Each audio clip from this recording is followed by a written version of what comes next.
Hey guys, my name is Kendrick and welcome to ENFP Male. Today I get to interview an actual ENFP male, Ryan. So hey Ryan, welcome man. Are you not actually, hello, are you not actually an INFP? What do you mean actually? No, because I usually interview like different types, right? So Oh, and my the but channel's are called you, the channel's called but are you, ENFP Male, right? yeah, but are you actually also one? Have you been typed? I've been officially typed by Myers-Briggs and unofficially typed by Dave and Shan. So Unofficially. yeah, What does that mean? like in person and in like coaching calls.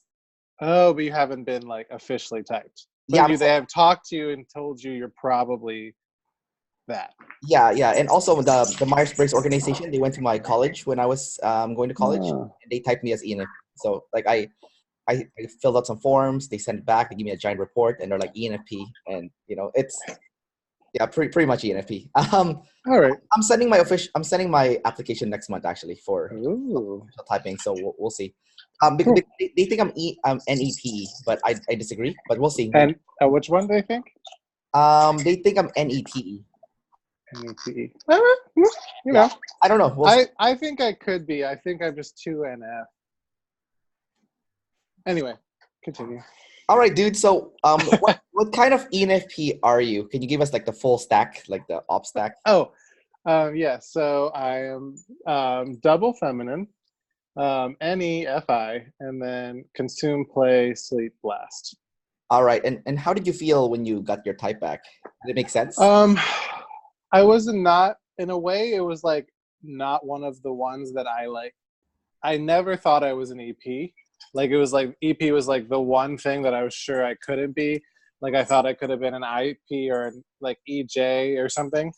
Or like I think I said maybe. I probably didn't think I was IJ though either. I don't know. Um, I thought I was INFP, but I wasn't sure about the animals. I was pretty sure there was. I'm pretty sure I was missing a like player blast. I knew it was like I was missing an extroverted animal. So I was like, it was like never one of the thoughts that I thought I would be, but I wasn't also not surprised either because I got pretty close. I just had I just didn't think I was an observer.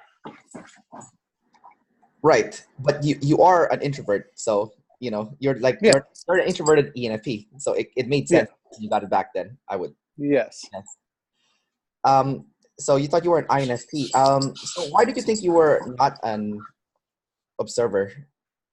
I just felt like I had mostly problems with people. I guess that's just how most people are, though. Shut up. God, the only time you ever play with loud toys. I thought that I just felt like all my problems had to do with people and self-confidence. And then they just said, like, I don't know, I was talking about, like, I have this thing about going on walks and all the bugs touching you. And then the leash will, like, wrap around you while you're trying to get the bugs off of you. And so they just said that the things where I actually get, like, are more often observer things. And generally, I'm like, yeah, there's like some shit with people and problems and stuff and blah, blah, blah. Sorry if there's no. You swear as much as you want. It's fine. Okay. And so they were like, yeah, like you have problems, but you're also like, I'll do what I want too. Does that make sense? Yeah, no, that makes perfect sense. So you have more issues with things like that. That's what bugs you. It's like And yeah, it makes me, yeah. Apparently, they said in the scheme of people they've talked to, can you just go away? In the scheme of people I've talked to, let me just put this whole thing away. Yeah, no worries. This is a good example of things happening to me. Yeah, it's happening in real life. They just said I talk like an observer. Like I get more like immovable about things. Now, that means you're a double decider. So you're pretty cool with people and yourself. Then that's what they said. Because you said you have problems with people, right? So Yeah, I just think I have problems with self-confidence. But I think that could come from like low blast. I like just not knowing how to talk to people, like, or being like not being. In some ways, I know that I'm good with people. I know that I'm like good at dealing with people one-on-one, but like strangers, I just like have nothing to say to them, and I always end up in situations where I need to talk to strangers. So I think that could be explained by like just low blast not talking. Is that your day job, I guess, where you have to talk to a lot of strangers? I am supervisor at a coffee shop right now, and so it's just like that. Yeah, that is one place where I have to talk to strangers right now. That's just on my mind. But what was the question? The question was relating to your blast because you said that you have problems with people, but you think it's because you don't talk enough. Yeah, I think my problem is more like just like not knowing how to bridge the gap between I don't know anything about you and that, which partly comes from like I don't have a strong desire to learn more about people, but like also I feel like you have to be good at talking to people and networking to get forward in life. So right. it's like I'm not good at talking to people, and it does create problems. But also, like I would prefer not to have to, and like not to care. So I'm pretty sure my girlfriend is also consume, play, sleep, blast, ENFP, and one of the problems that she often has is like at work, for example, she'll get in some kind of conflict with a coworker, Mm-hmm. and I don't get in conflicts with anybody. Well, Continue. It's probably because you have feminine TE, but my girlfriend I think has masculine TE. So so the problem is because she won't. So whenever she tells something to a coworker or someone, she won't explain herself. She won't explain the reasons, which requires you to blast, right? To explain the reasons. Oh, I definitely love explaining reasons. All right. So maybe that's the feminine TE. Then that's kind of where it comes to play. So when you're masculine TE, maybe it's like, nope, this is how it is, and then you gotta listen. So your blast, how is it more problematic? Is it because it's double feminine blast then? Like you just don't like it's not clear. Like it's very more, I guess, disorganized, wavy. I don't know. It's normally like I sometimes have a problem with like not explaining things properly. Like I'll skip steps that I've made in my head, but I won't explain them. But it's more often like more like an unpracticedness of it. Like I can tell people what to do, but normally it's like a last step. And so because it's a last step, I'm kind of agitated. And then I'll just be like, so like at my work, I'm a supervisor now, and it's been like good practice for organizing and like delegating to people. But like at the beginning for sure is definitely like I would like wait too long to inform people of problems. And so when I finally did, I'd be like get back here. And so that everyone would be like, da, da, da. Like, so the energy was off. Like it wasn't calm. So like everyone like was like, ew, gross. Like, I don't like you doing that. But I kind of like had to get through that too. So I just got better at planning ahead and like avoiding the problems to begin with. I see. So diffusing before the problem happens, so you don't have to directly tell people. So yeah, for a while I was like writing this list of like this person is here, then here, then here, then here. And like it visually worked for me, and I like liked having that there to center myself. But then they were like, I was micromanaging, which I'm like, that's not what micromanaging means. Stop. Anyway. So then they got mad too. So now I'm kind of like meeting in the middle. Right. So have you felt like it's been quite a personal growth since being a supervisor, since you have to delegate, manage staff members? Yeah, specifically, I've been a manager before, but like of like a one team. So I pretty much just had to tell them like what we had to get done that day, right? And like order things and stuff. But to like have like a more like active like people like moving parts, and the parts are people.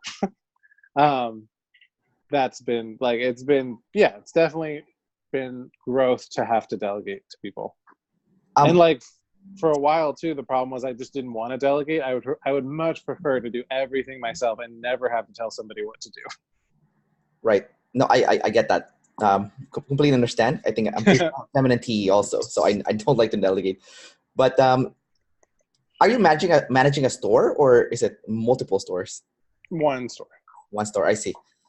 So there's it's kind of like manager, supervisors, baristas.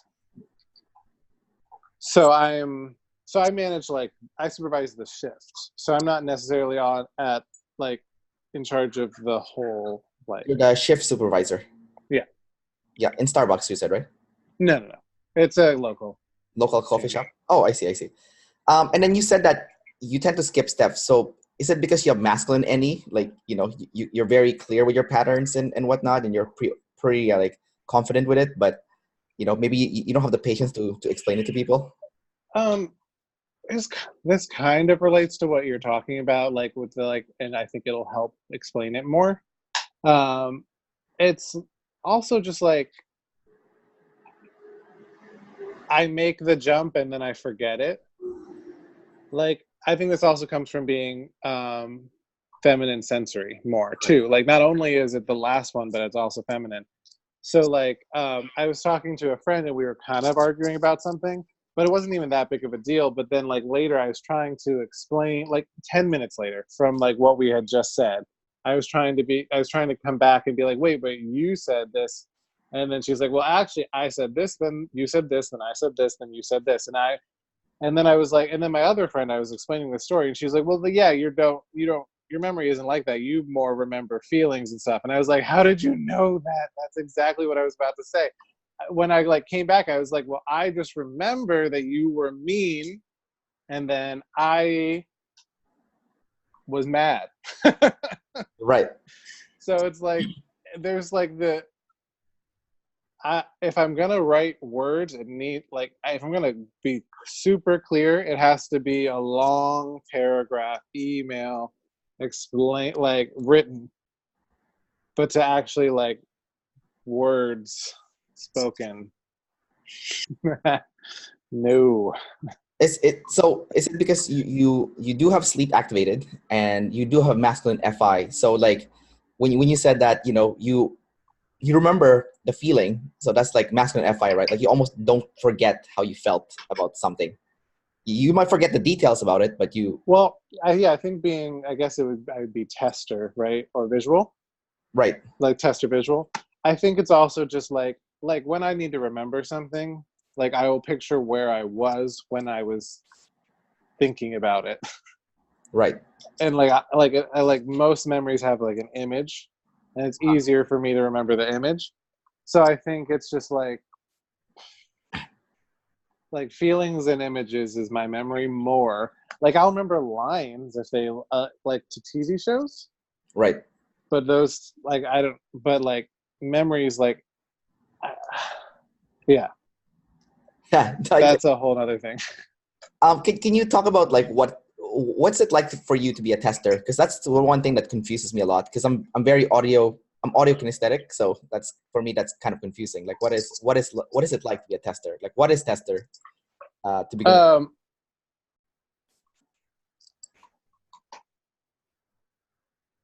The one thing that that I thought is that someone said something a long time ago. I was watching Q&As and they said something about the senses, and I was like, well, maybe testers. I don't remember who said it was like smell or olfactory or whatever. But I don't know if I had that thought and then someone else said it or they all said it, and I don't know. But I've always been told I smell things too much. Like when I'm eating, I'm just like, let me smell this. I do. So there's also I'm big on smells, but then also my mom is much better with smells than I am. But anyway, so that could be possible, but I think I am pretty visual. But I'm also pretty auditory, and I think that comes from play. Like I like to learn by listening to people who are interested in what they're talking about. So if they're passionate about something, then you're very fascinated in hearing what they have to say. Yeah, like, well, I guess that'd be like any play. I'm just like, I want you. I prefer. I don't like to read necessarily because then I don't know if it's interesting or not.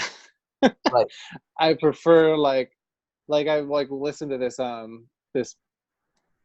I like YouTube because I like can go find people who are talking about the things that I want to be listening to. Like I was working on a book, so I was like listening to writers talk about writing, and then I was like interested in quantum physics for a bit, so I was listening to this like I particularly like this. Well, he's also attractive, but I was listening to PBS Space Time, and I was just like listening to people talk about like quantum physics. So it was just like I just like to listen to them, and then preferred to reading because like I don't know, maybe also like if you reading gets very ST too. It's just like ugh, like what happening? Why is this interesting Yeah. at all? Right. Right. And you don't like the, I guess, what do they call it? If you're feminine with sensory, you don't respect the facts or something. Like you, or organizing the facts, like you prefer the patterns or something. So I guess so. It's also just like it also might be that reading takes up like your entire brain. yeah. And so I would much prefer to listen because then while I'm listening, if I make an interesting connection, my brain is kind of free to go follow that, then come back to what they're talking about, and then take that and add it to the thing. So it's like reading is just like too much of my brain is used up to process the words that I can't have fun thinking. Right. Right. That makes sense. Um, and then what's your consume like? Because it's masculine consume, right? So do you get really obsessive when it comes to consuming information? Or like even Um, watching TV or TV shows or whatever, like do you get really obsessive with, that kind of with consume and whatnot? I think I definitely consume a lot of like fantasy things. Um, if I find a Sailor like, Moon if I t-shirt. what? I see the Sailor Moon t-shirt, so yeah. Oh yes. Yeah. This was a hard one. This was a hard one to get through because I like came officially to it when I was like 25 or like 20 something, Yeah. 23 something. Obviously, I have this no absolute no masculine sensory to speak of. Right.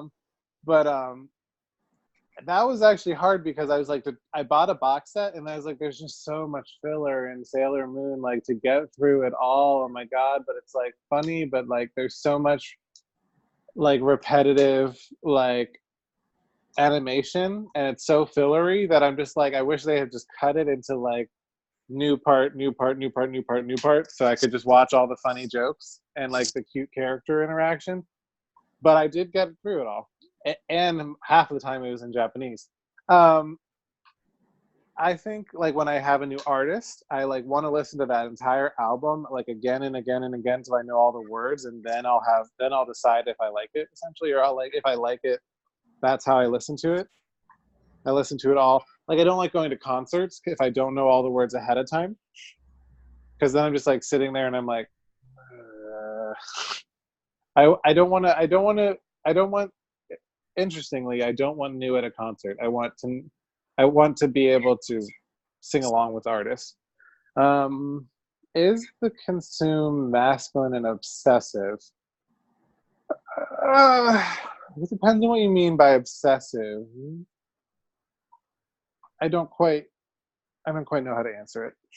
Like for example, like let's say you go to consume mode and someone disturbs you while you're in the middle of the consume. Do you get like annoyed or pissed off, or you're like you're pretty cool with it? Like you almost go in a trance when you're consuming stuff. I would say this kind of like what jumps out is like there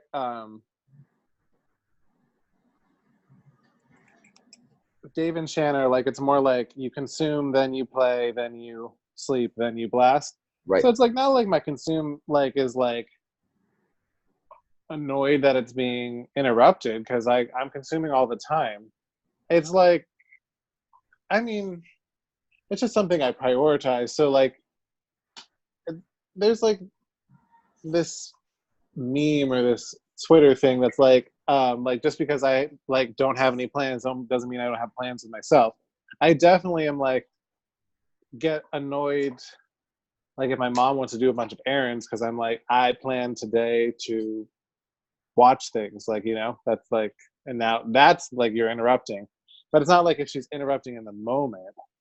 If she's constantly interrupting with like another question, well, she would. I don't live with her anymore. But if she was like, oh, one more thing, then I'd be like, just go away. But I think that's natural. Right. But I wouldn't say that it's like obsessive consuming. I would just say I prioritize it over. I prioritize like being alone or being at home and like getting time to play a video game and consume that world or watch a TV over chatting with people playing. But I like enjoy that too. But I will say like I'm not like sleep is like third, and I'm like really bad at napping. I'm like napping feels like a waste of time because I could be watching something or playing something. Right.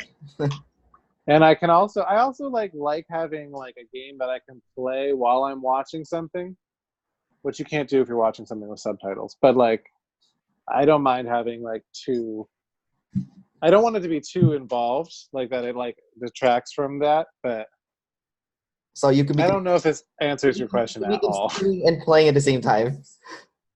Well, I wouldn't be consuming because it'd be me. I mean, I wouldn't be playing because it's just me.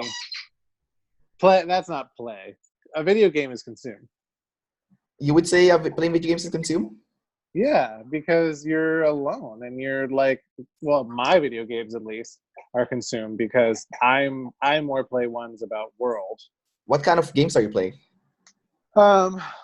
Like Final Fantasy, Zelda is one too. RPGs then? Yeah, RPGs mostly. I don't like to play puzzle games normally, and I don't like shooter games I hate first person. I don't know why, but I do not like looking at worlds in first person. Yeah. It feels wrong. I like to be like behind the person, and I like being able to swirl the camera. To me, like first person is like, but like in a third person, it's hard to explain if you don't play video games. But you can be like walking in this direction, but zooming the camera like all around you, finding things. But like first person, you're like walking, and then you're walking, and then you're walking, and then you're walking, and I don't know if that maps for anyone. No, I get you. I used to be a video game addict, so I get everything you're saying. But yeah, I also love RPGs, so that's why I was curious to see why you thought it was consumed, because But I guess if you're playing by yourself, it's consumed. But when you're playing with friends, like let's say Mario Kart, then it's play. Then I guess. Yeah, and I don't really play them. Let's move on to the stuff that ENFPs freak out about, which is control. So let's talk about So they said that double deciders have problems with fear, and specifically fear with control. So SI. Can you talk about how you would react when someone tries to control you? It's interesting. I feel like having the feminine TE makes me pretty easy with people. Right. So like, as long as I'm just like, tell me your reason and I'll do whatever you want. Or like, so I've been described as like, I'm easygoing, but I will not put myself in a situation that I don't want to be in. So I'm probably pretty good at proactively avoiding people that I'm not gonna like. Yeah. So then generally though, like once I've like decided I like you, I'm willing to work with you. Right. So like if you have something you're very specific on, I'll try to work it out. So I'm not like necessarily worried that like, I feel like that's more like an NI, like there's people out there trying to control me. I feel like SI is more to me, like I still have like, I've had like a change oil light on in my car forever. I've had a windshield crack that started as a chip and then cracked bigger and bigger and bigger over like 3 years. That's still in my windshield. Low SI is I hurt my like the bottom of my car, and this little piece has been hanging off for probably like a year now, since like last September. So to me, that's more SI. Just like having to shave is horrible. Like the idea of that people shave every day, like the repetitiveness of that just is mind-boggling to me. Like I I get it to a point that I absolutely have to deal with it, and then I get rid of it. Like that's like what like demon SI seems to me is just like, okay, just deal with it in the most maximum way so that I don't have to deal with it for the longest amount of time. So just like let it build up to a ridiculous amount, throw everything away. Like when I was younger, I like would just leave all of my toys, and my entire like room was like you couldn't step anywhere because it was just Too much like toys. it was all toys. And Yeah. then my mom freaks out about something at some point. Something went wrong. I was a child. I don't know what happened. And she comes into my room and throws my toys on the, like everywhere, just angry that they're on the ground and like taking her anger out on my toys. And so I just like started throwing out everything. If I didn't use it for a certain amount of time, I'd throw it out. So I feel like that's like SI. Like demon SI is just like, just throw it out. Just like be minimal so that you don't have to deal with it. So you're very minimalistic, then you would say. I became so, at least in reaction to my mom. So what was your question at the beginning? Yeah, that's demon SI right there, or feminine demon SI. Yeah. Oh, people controlling me. To me, like the thing that keeps me up at night is that one time, so I went to Seattle and I got these edibles.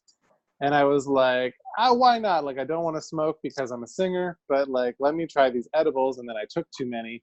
And then I had this thing where I was like stuck in a loop, and I was sure that I was stuck in a loop. And then I was having an intense deja vu that was just terrifying. And then I made up that my entire life was created and I was never in like outside of this room. And like, now that I've entered this higher level of understanding, I can never go back to like getting to live life. And like I'll never achieve my dreams because I never actually am leaving this room. I'm just imagining that I am. Like that's what I worry. Then I'm like, well, what happens when you die? Like, are we sure that like what if you don't, like what if that type of thing happens when you're dead? Like that's terrifying. And then that's a lack of control. But I'm not worried about people controlling me necessarily. Any other things about control? I don't know. So you have a lot of, what is it called, existential questions that runs in your head. Yeah, there's this thing too that I hate waking up at 4 a.m. because the hour of like 4 a.m. or like 3 and 4 a.m. like if you have to wake up at that time, everything feels strange. Everything feels wrong, and it just like I hate the feeling of 3 a.m. and 4 a.m. If I wake up at 5, I'm like, okay, cool, let's go. But like 3 or 4 a.m., without a doubt, I will always be strange. Sometimes I don't like falling asleep because I never know if I'm going to dream an intensely long dream. And I'm just like, I don't know if I want to I don't know if I want to be away from my body for that long. So I'm just like, I don't want to, maybe I shouldn't fall asleep. I end up falling asleep anyway because I'm not an insomniac, but so that's weird things that I do, but it's not like I'm not worried about people controlling me. Yeah. I'm worried about being out of control. Yeah, that's definitely very interesting because in a weird, very weird way. But like especially the 4 a.m. and 3 a.m. thing. But like, so you've never worked with someone that had like masculine SI and they force you to do something, and then you have to ask them, hey, what's the reason why we're doing this? And then they're like, no reason, you just gotta do it. Okay, just do your freaking job, And then I probably wouldn't get that worried about that. I'd probably just leave that situation. I probably wouldn't like having to do take like one of my jobs was like a total SI job. Like you get in the paper, and a blast job too. You have to get we had to get these forms, and all of our employees, like 200, would fill out forms of what they did, and it would also be their payroll, and they had to get it in, and then I would enter it into payroll, and then I would file I would organize the files. I'd file the files, which is like totally an SITE thing because they wouldn't put in the thing. They wouldn't send in the forms, and then I'd have to call them and tell them they have to get it in, even though they know. It'd be the same people every week. Then they wouldn't have a cell phone, and then they would be like, Ryan, I don't have a fax machine. And I'm like, this isn't the first time you've ever had to do this. Like, what? So anyway, all that to say, I ended up quitting. So if someone told me to do something and didn't give me a reason and made me do it an ineffective way, it would probably annoy me, but I could probably accept it in a feminine way. I just be like, they're in charge. I just have to do it their way. I would try to find a way to make it more efficient in a way that didn't break their rules. But I've been lucky to people have a hard time being mean to me in the long run. I just am good with getting what I want. Yeah. And I'm good at getting myself in positions where I can, I'm respected for figuring out how to do things well. So you're pretty effective at work then, to the point where you build a good reputation, and people just like you, and no one really bothers you, and you do your own thing. You're pretty responsible with your tasks, and everything's good.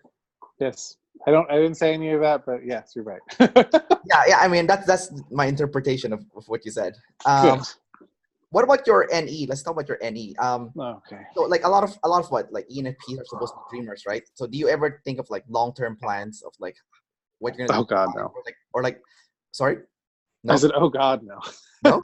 Because sorry to cut you off, but NE and FI, for example, right? So FI, you could kind of look at your identity, right? And say to yourself, okay, long-term wise, this is what would make me happy. So therefore I would like to, pursue something like this because this is what I'm passionate about. And this is what I really can see myself doing.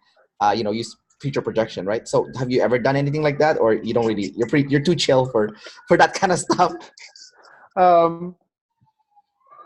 Sorry, I like how you apologize for cutting me off after I cut you off. Yeah. To what you're describing sounds a lot like NI, having one, NIFI. You have one, you've honed down the vision. Well, it doesn't have to be one. It. It doesn't have to be one. It could be multiple features. That's explaining my problem, though. Is yeah, planning isn't easy for me in the sense that I like planning, but normally something new comes along, so I'll have this future, and then I'll just switch to a new one. Right. So my problem is just too much. Is more often too many things to do, too many things that I could do, and not 100% being sure that I'll like them when I get there. So your question was do I plan? Well, it's not so much planning. I can see that you plan, but do you kind of future project kind of a life that you would want to have in the future, and that you would enjoy, and kind of have a clear picture of what that looks like? It doesn't necessarily have to be one thing, right? It could be many, Mm-hmm. but you have an image or a vision, and then that when you think about that, you're like, oh wow, my FI is really on board with that, right? I really like that, and then the thing is, I'm never sure if I'm going to like it when I get there, and and that's another afraid of control thing. I'm afraid of wasting all the time it took to get there. At least in the past. I'm feeling pretty settled right now. I'm trying to figure out how to write a book, and that's one of I'm just mainly focusing on that, making money and stuff, and at this other job, and then whatever. So I'm pretty settled right now, but in the past, I can tell you my problem is being unsure that I'm going to like it when I get there, and feeling trapped and feeling a waste, I wasted time, valuable time. So I want to figure out exactly what I'm going to like before I get there, and then I'll have like found one thing, and I will like have like projected it, and then once I've projected it, I'll get bored of it, and I'll do another thing, and then I'll search, find one thing, like project it, Yeah. get bored. So yeah, I don't know. I don't use any very focusedly, which makes sense. That's fine. But you said you would feel trapped if you went after that thing. And I didn't like it. It's just like I would feel.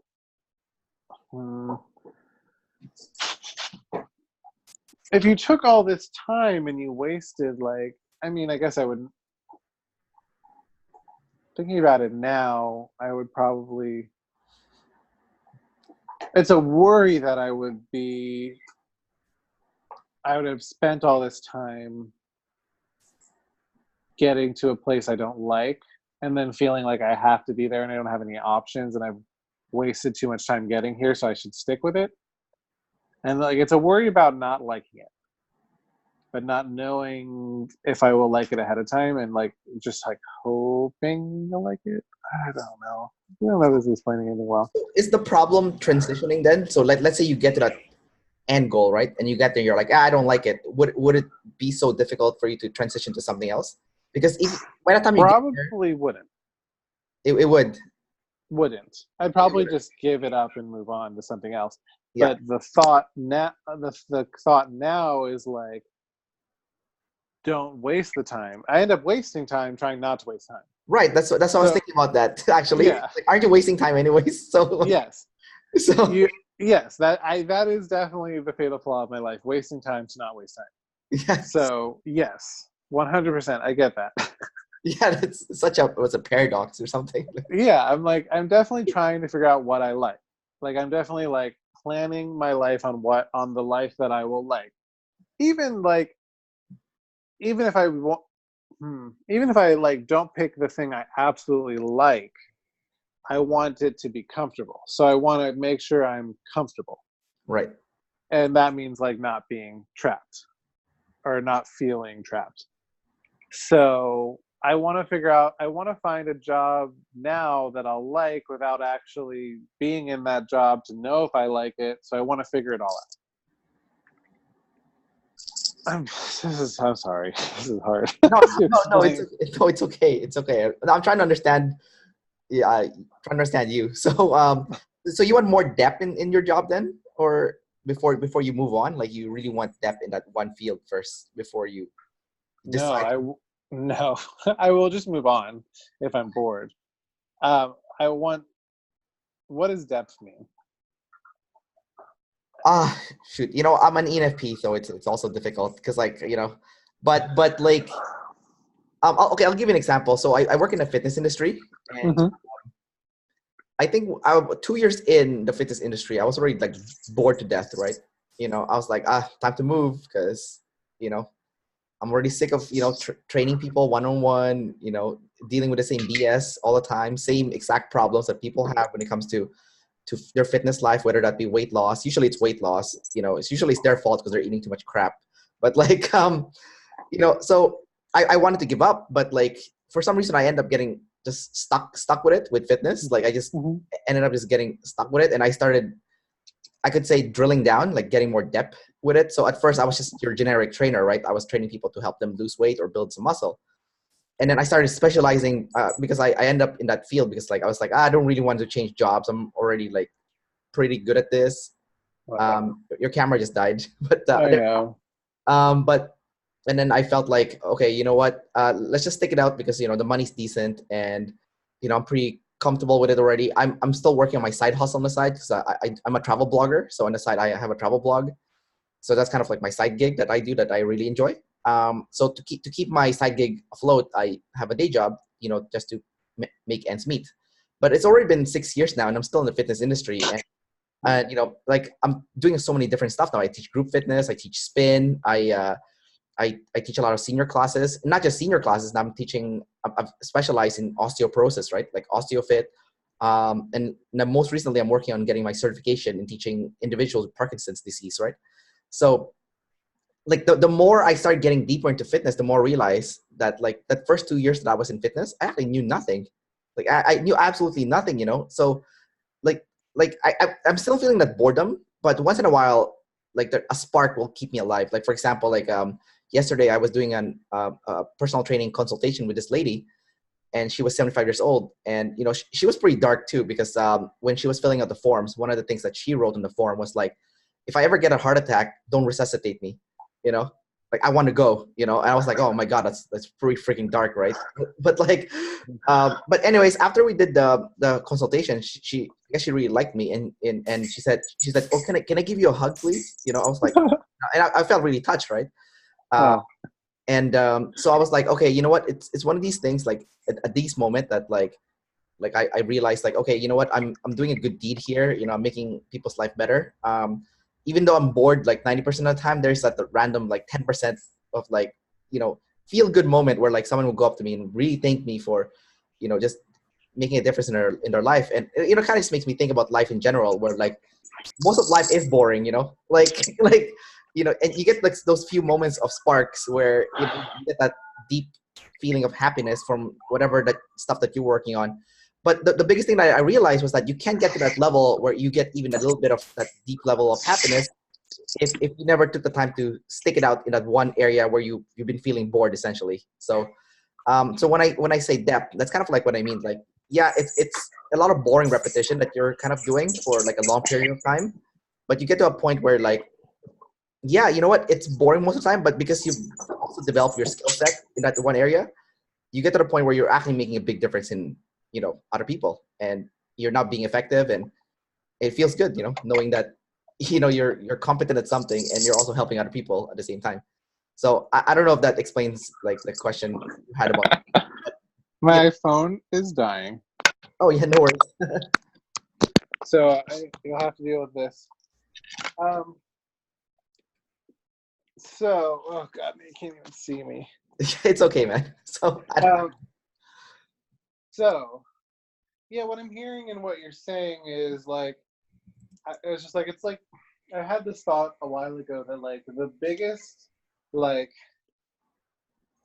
the most traumatic thing for like an NE, like, or like an NF, is just like the world will never live up to like the fantasy of it.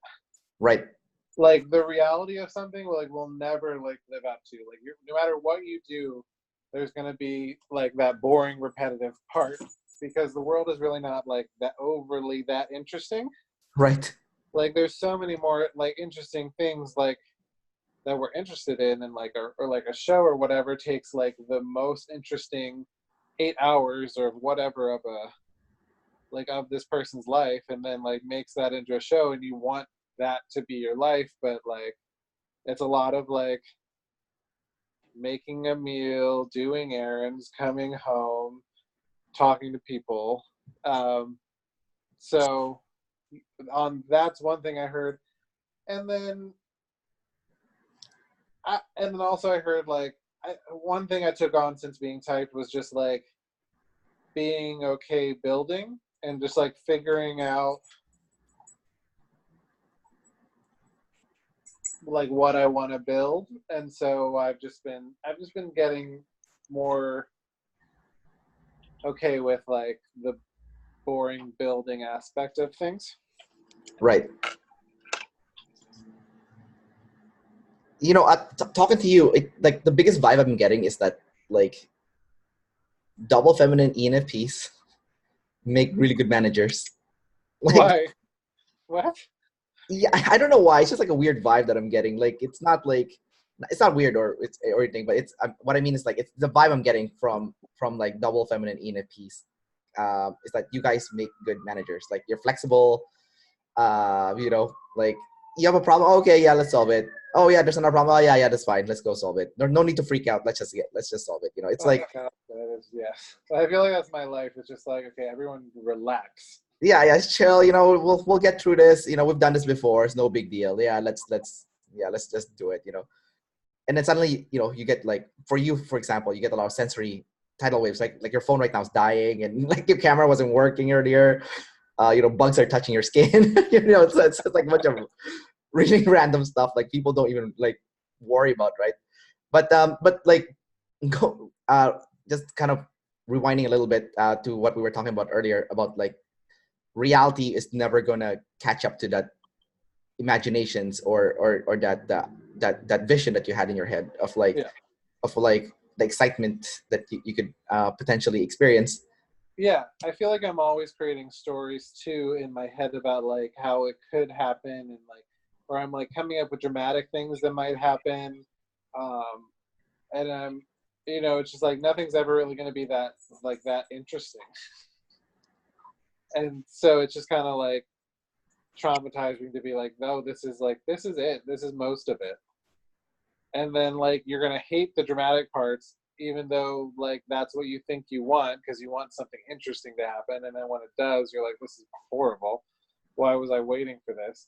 And then and then like the really good things, I don't know if it's just me, I've always thought like, I'm just like, maybe like being a decider is just like sounds like a lot more, it's probably a lot more horrible, but it's probably a lot more fun too because everything's more dramatic. I've always just thought I'm like way too chill about things, and so like even good things, I'm like, Yeah. So yeah. Now, what about your masculine introvert feeling? So I noticed those ENFPs with feminine introvert feeling, um, it's harder for them to take a criticism because they get really, it hurts more when they get a direct hit. While people with masculine, FI, they seem to be able to take it much better. So I don't know what your experiences are with your masculine FI, but like, people with masculine TE or FE oftentimes would say that they're using that, masculinity with a tribe as a shield to protect their more tender inner core, right? Mm-hmm. But if you have a more masculine inner core, then you don't need that shield, because you already kind of have a built-in thicker skin, you could say. So how has that impacted you in your life? Like, if someone has said something negative to you about something, or it was something direct or personal, or you might have perceived as a personal attack, how would you react to those?